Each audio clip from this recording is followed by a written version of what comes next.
Crowd, amazing response, and you can see.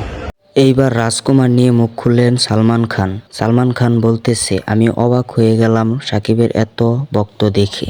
Shakib খানের রাজকুমার মুভিটি গত বৃহস্পতিবারে মুক্তি পেয়েছেন। এদিকে ফল মালিকদের মধ্যেও ব্যাপক চাহিদা রয়েছে এই সিনেমাটি নিয়ে। সিনেমাটি শুধু দেশেই নয়, বিদেশেও অনেক চাহিদা রয়েছে। বিদেশের ফলগুলোতেও অনেক ভিড় জমা আছে সাকিব খানের রাজকুমার ছবি দেখার জন্য। আরও জানা গেছে বলিউড ভাইজান সালমান খানও সাকিবের রাজকুমার ছবি নিয়ে বেশ কৌতূহলী।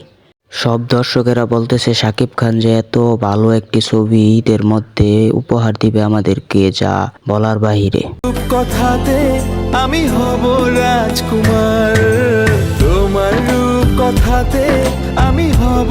এদিকে সাকিব খানের বিপরীতে কাজ করেছেন মার্কিন অভিনেত্রী কোটনি কফি। বাংলাদেশ থেকে যুক্তরাষ্ট্র যাওয়ার কেন্দ্র করে নির্মিত হয়েছে সিনেমাটির মূল গল্প। সাকিব খানের রাজকুমার ছবি নিয়ে বেশ কৌতূহলী সালমান খান, যা জানা গেছে। তো বন্ধুরা, বিষয়টি আপনারা কিভাবে দেখছেন তা কমেন্ট বক্সে জানাইবেন। আর এর সাথে সাথে আমার চ্যানেলটিও সাবস্ক্রাইব করে দিবেন।